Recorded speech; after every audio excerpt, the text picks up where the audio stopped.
It's the middle of 2026, and I'm saying with all honesty, despite the fact that I'm here in Toronto, that the most important speech that's been given this year so far on understanding the nature of the world order was Mark Carney in January, Davos, talking about the rupture.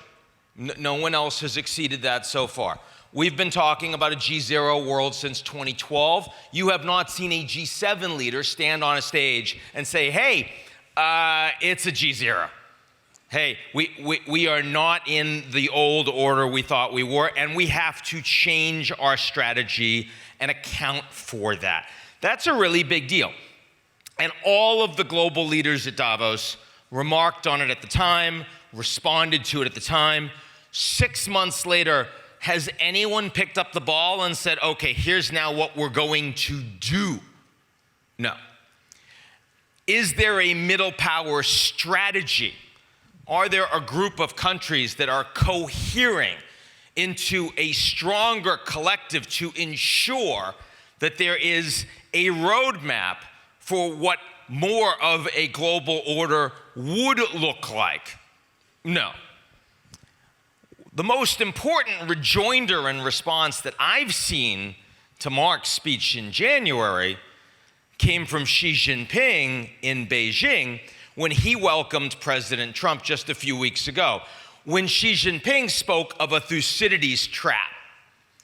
And a Thucydides trap is this idea that you've got one dominant power that's in decline, a rising power that's challenging it. Historically, most of the time when that happens, it leads to war. The dominant power is trying to maintain its control of its existing institutions and architecture and rules of the road, and the rising power wants to challenge it. You can understand why Xi Jinping likes that formulation. First of all, it tells Mark Carney there are no middle powers.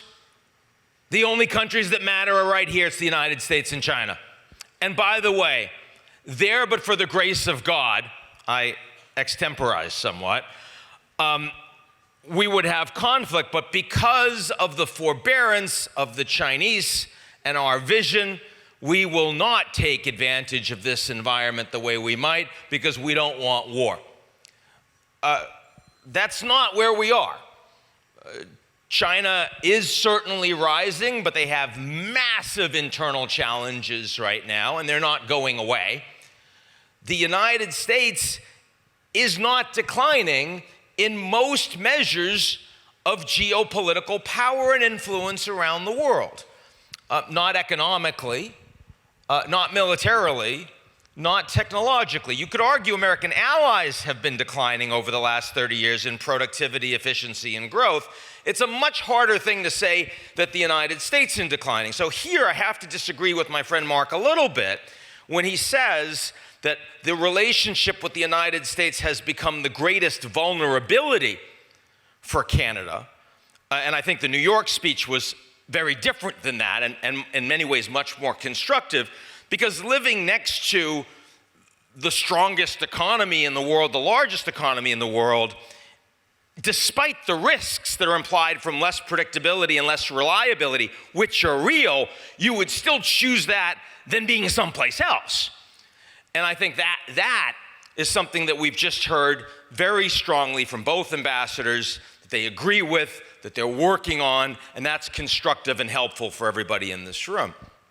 But still, the idea that a Thucydides trap is the future of the global environment is just as misguided as the hope that a middle power strategy is suddenly going to emerge.